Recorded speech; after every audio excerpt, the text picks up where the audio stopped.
मेरे साथ दीपक अग्रवाल जी है। दीपक जी क्या कहते हैं, ये अवैध कॉलोनियां भू माफिया की हठधर्मिता से बन रही हैं या सरकार के संरक्षण के चलते, सरकारी अधिकारियों के संरक्षण के चलते एक संगठित अपराध के रूप में निर्मित हो रही है?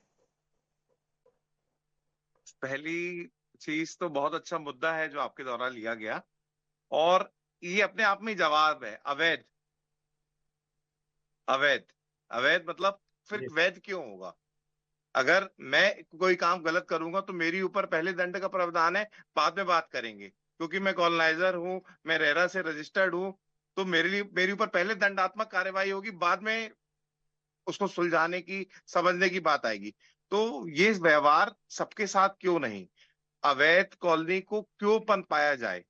जब हम लोगों को 58% सेलेबल एरिया मिलता है 1 एकड़ में, तो सारे नियम कायदे फॉलो कराते हुए हमसे काम कराया जाता है। 10% garden, 1.5% service area, minimum road according to plot length and width. तो वो सारे नियम सिर्फ हम पर क्यों? हम पर मतलब एक कॉलोनी जो बैठे हुए हैं हमारे अधिकारीगण हैं, जिनके नॉलेज में ये सारी चीजें होती हैं। जब गवर्नमेंट ने व्यवस्था करी है कि टाउन एंड कंट्री प्लानिंग के लेआउट के साथ ही डायवर्शन होगा, तो फिर out of the way diversion क्यों होता है?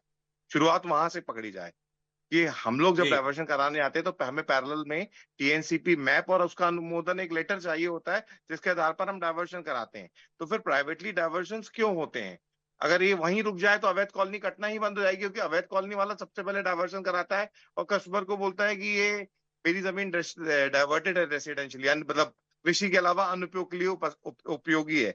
और ग्राहक को जी सस्ते के चक्कर में लुभा लेता है, क्योंकि उसको 70 से 75% सेलेबल एरिया मिलता है, तो उसके पास गुंजाइश ज्यादा होती है। जबकि वो बाकी चीजों में कॉम्प्रोमाइज कर लेता है। जो गवर्नमेंट के भूमि विकास नियम है, जिनमें हमें रोड वाइडनिंग का फाउंडेशन है, हमें मिनिमम ओपन एरिया का फाउंडेशन है, वो उन सारी चीजों से बचा रहता है। और उस पे अगर कोई कार्रवाई होती है तो शर्मा साहब अदरवाइज मत लीजिएगा, सबसे पहले जनप्रतिनिधि ही फोन करते हैं उसको बचाने के लिए। और भू माफिया का टैक्स सबके ऊपर लगा हुआ है।